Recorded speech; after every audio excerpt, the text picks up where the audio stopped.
Hey everyone, so we're working on a Toyota Vitz. This vehicle, on startup when it's cold, this belt over here squeals. So if you hear this noise,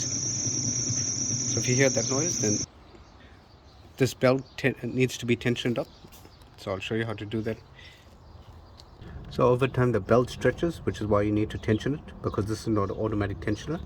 This is a manual tensioner, so we'll go ahead and open up the tensioner at the top here. But before doing that, we have to open up the bolt at the bottom, which I'll try and show you now.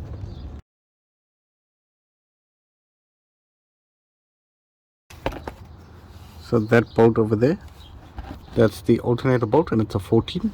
So you can go ahead and use a ring spanner on that and loosen that. Then we'll tension it up from the top. It also has a leak from the oil sump, so stay tuned for that. What I find works best is if you use a 15 and a 14 mil spanner and use it in combination to get leverage to open up that bolt, and then you can pull it and it opens it up straight away. If you're not sure about this trick, just watch my other video. I show how this works.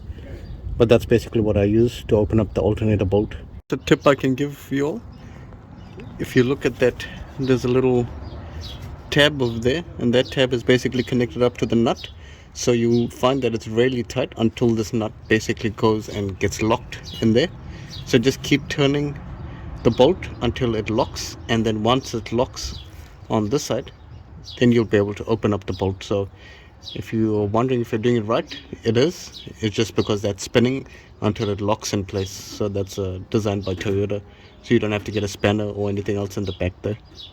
You don't have to remove the whole bolt, just open it as a rough guide. Open it till it's hand tight. As you can see now, just with 2 fingers I can go ahead and open it. So you want it that loose, and now we'll go to the top. The reason why we opened up that bottom bolt is so that the alternator can pivot. Otherwise, if you don't open it, the alternator will not pivot, and we won't be able to put tension on the belt. So rule of thumb is you want to flex the belt, and I'll try and show you that. So you want to find the longest part of the belt. If you can't find the longest part, come down to the front over here, and you just want to push it with your hand. There's actually a tool for this, but I gather most of you won't have it.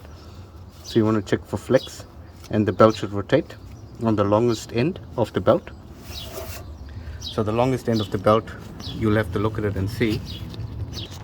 So as a rule of thumb, if you get in here, this part of the belt over here, it's a bit hard to see, and just check it. You don't want to over tension it. Notice how I'm pushing with one finger and it's got a bit of flex, and with one finger I can turn it left and right. So we'll go up a little bit more on the tension just to increase that, and that'll stop the squealing in the morning. So using a 12 millimeter spanner or ratchet, go ahead and open up the top tensioner. Again, open this till it's finger tight.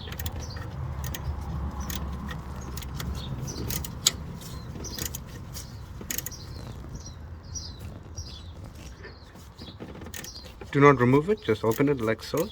So that'll be about it. And now we'll go ahead and tighten up that top bolt. So this bolt over here, we'll just go ahead and tighten it now.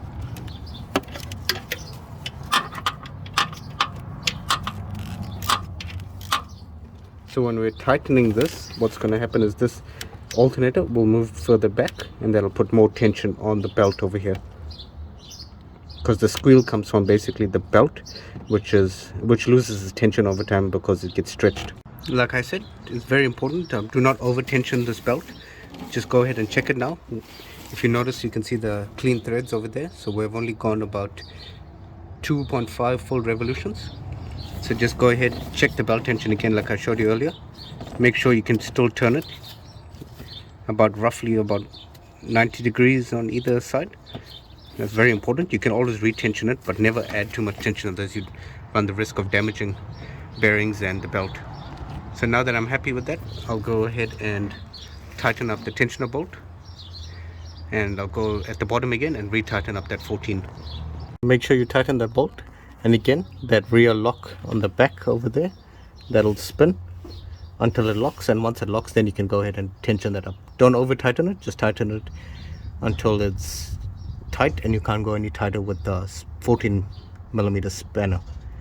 So that's how you do it, and now you can go ahead and start it and just check if the noise goes away. Another important thing is make sure you check the condition of the belt.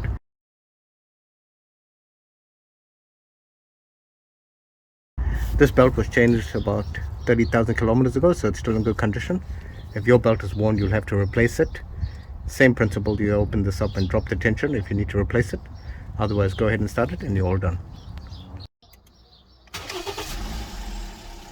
And no more squealing.